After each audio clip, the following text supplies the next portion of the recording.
There is a question that has been troubling thousands of Catholics over the last few days. It is a question that touches not politics, not personalities, but something infinitely more important for every believer: the certainty of God's mercy through the sacrament of confession. The confusion did not begin because of an ordinary theological discussion.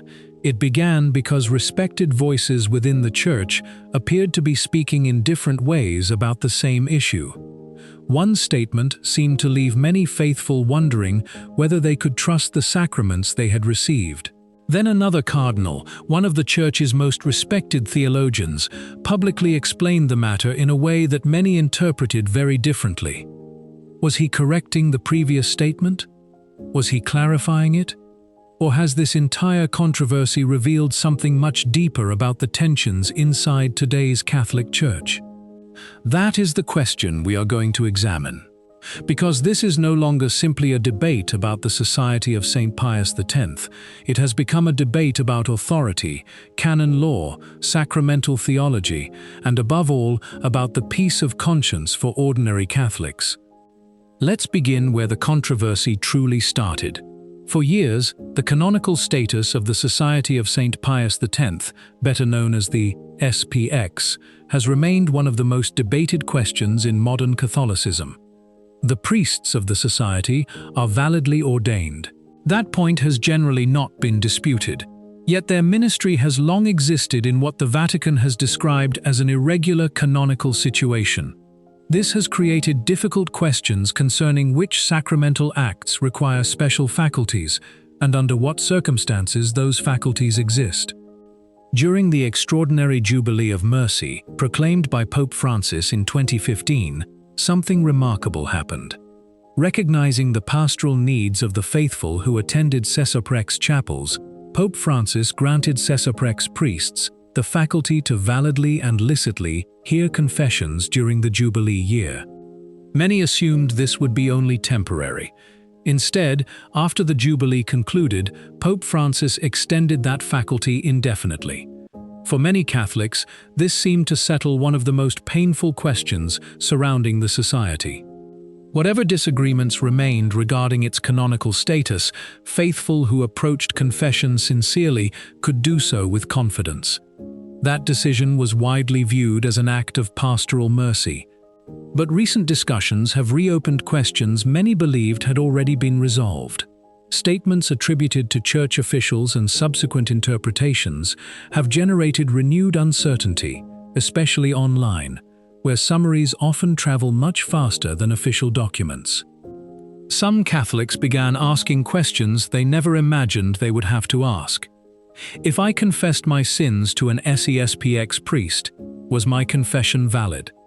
Have I truly been absolved? Should I confess everything again? Can I trust what I was told before? These are not abstract legal questions. They concern souls. And when questions concern souls, uncertainty weighs heavily. Then came the intervention of Cardinal Gerhard Ludwig Müller. For many years, Cardinal Müller served as prefect of the Congregation for the Doctrine of the Faith, the office responsible for safeguarding Catholic doctrine. Even after leaving that position, his theological opinions continue to carry considerable influence throughout the Church. When journalists asked him directly about the controversy surrounding SSPX confessions, his answer attracted immediate attention. According to reports of the interview, Cardinal Müller emphasized that the power to forgive sins is rooted first in the sacrament of holy orders.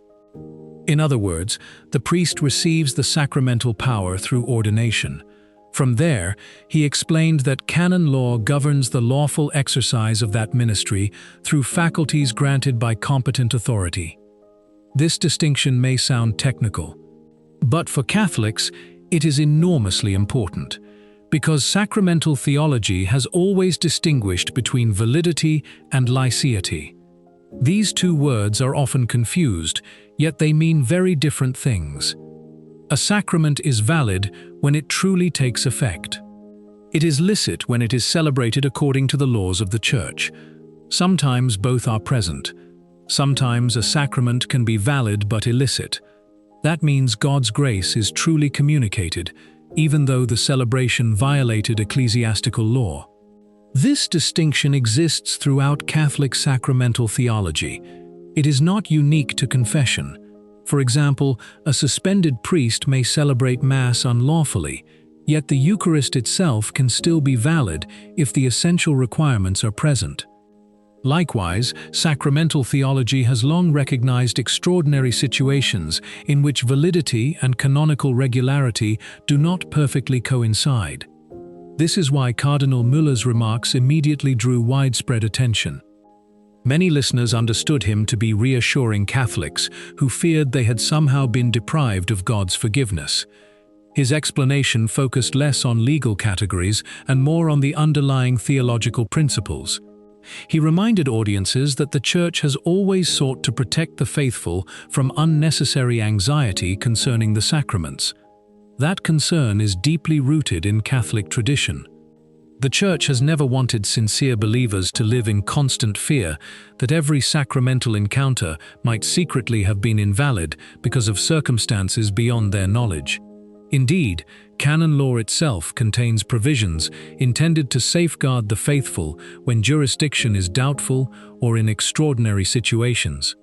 One of the clearest examples concerns danger of death. In that circumstance, virtually every priest can validly absolve a penitent, even if he would otherwise lack the normal faculty. The salvation of souls remains the supreme law of the Church. That principle has guided countless canonical decisions throughout history. This is precisely why Cardinal Müller's comments resonated with so many Catholics. They were heard not merely as a legal opinion, but as a pastoral reassurance. Yet the story does not end there, because others argue that the issue cannot simply be reduced to general theological principles. They point out that confession ordinarily requires not only valid priestly ordination, but also the faculty granted by competent ecclesiastical authority. This requirement exists for good reasons. Confession is not merely a private interaction between priest and penitent. It is also an act of the Church. For that reason, faculties have long been considered an essential part of ordinary sacramental discipline. Those emphasizing this point insist that canonical norms cannot simply be ignored whenever difficult situations arise.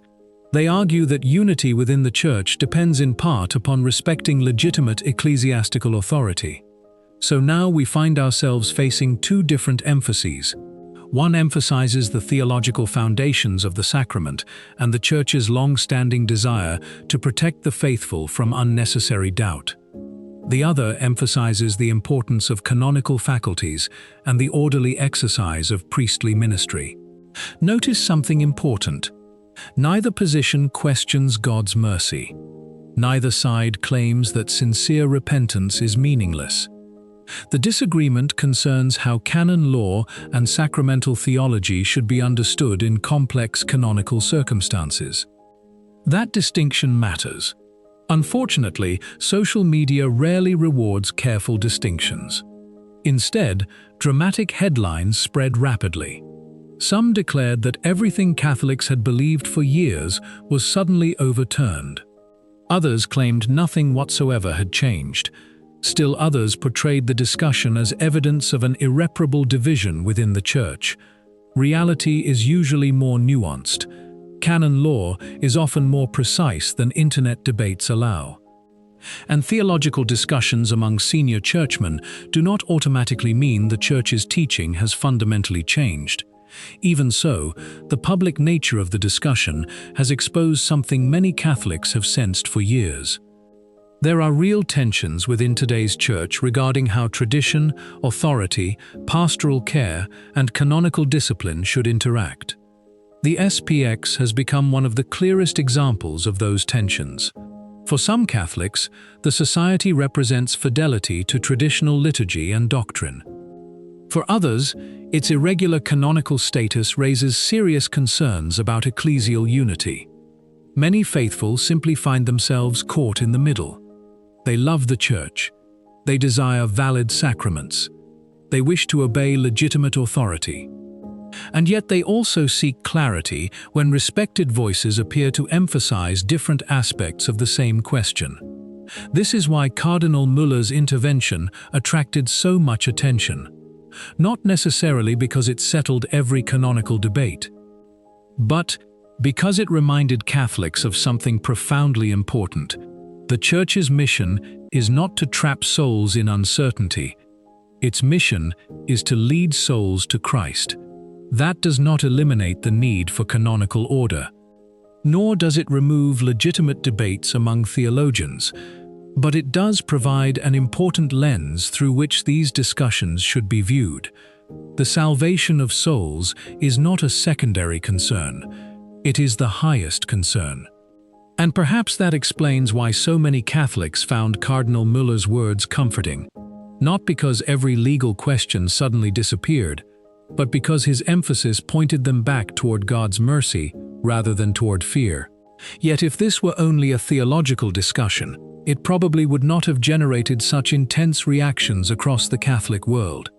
The controversy became much larger because many observers believe it reflects a broader pattern inside the Church.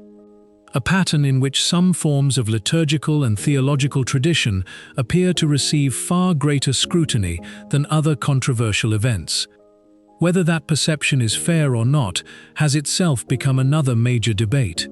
And it is exactly there that the conversation takes an even more unexpected turn.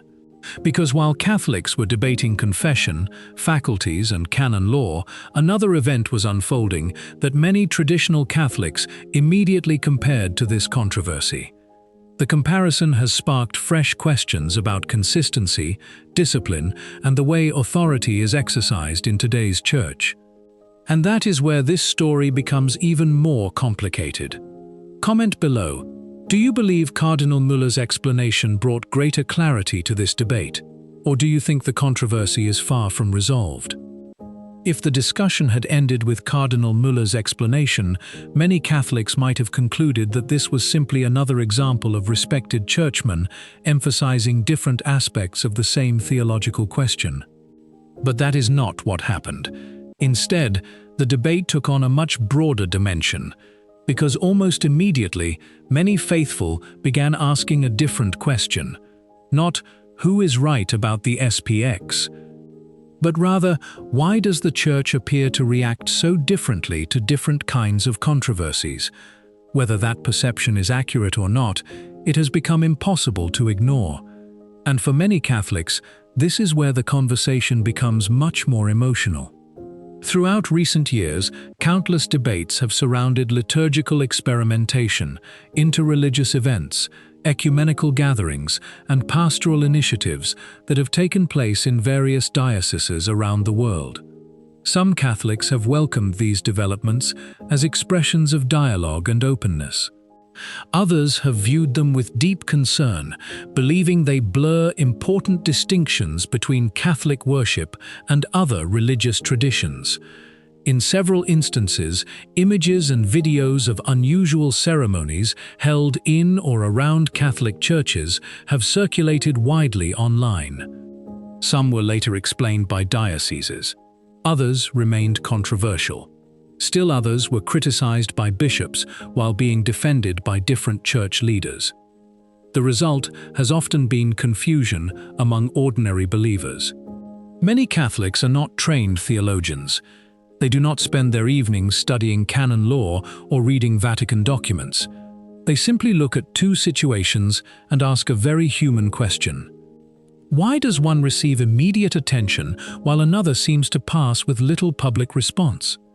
Whether that perception reflects reality is a matter of debate, but the perception itself is real. And perceptions matter because they influence trust. This is why the SPX controversy has resonated so deeply. For supporters of the Society, it appears that questions surrounding traditional Catholic worship receive extraordinary scrutiny. Meanwhile, they believe other practices that seem equally controversial are treated with greater patience or receive less public criticism. Those who disagree with that assessment offer a different explanation. They argue that every case has its own circumstances. Different bishops possess different responsibilities. Different dioceses handle different situations. Not every incident calls for intervention from the Holy See. Not every controversial event represents official church teaching. That is an important point. Individual actions by local clergy should not automatically be interpreted as universal policy. Likewise, isolated events cannot always be used to judge the entire church. Still, the comparison continues to be made. And it reveals something significant. The debate is no longer only about the SPX. It has become a debate about consistency. Consistency in applying canon law. Consistency in pastoral priorities. Consistency in public communication. When Catholics perceive inconsistency, uncertainty naturally follows. That uncertainty is precisely what Cardinal Müller's remarks seemed designed to address. Notice what he did not do. He did not encourage Catholics to ignore church authority. He did not dismiss canon law. He did not suggest that ecclesiastical discipline no longer matters. Instead, he reminded listeners of the deeper theological foundations that underlie the Church's sacramental life. That distinction is essential. Catholic theology has always maintained that the sacraments belong first to Christ. The Church administers them faithfully. Canon law regulates their ordinary celebration. But the ultimate purpose of every sacrament is the salvation of souls. This principle appears repeatedly throughout Catholic tradition. It is reflected in the famous canonical maxim that the salvation of souls is the supreme law. That does not mean every canonical requirement can simply be ignored. Far from it.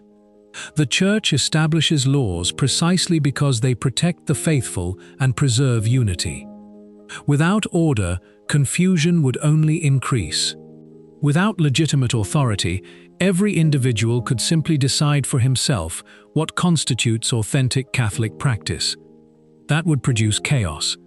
At the same time, canon law itself has always recognized extraordinary circumstances. History provides numerous examples in which the Church has carefully balanced legal precision with pastoral concern.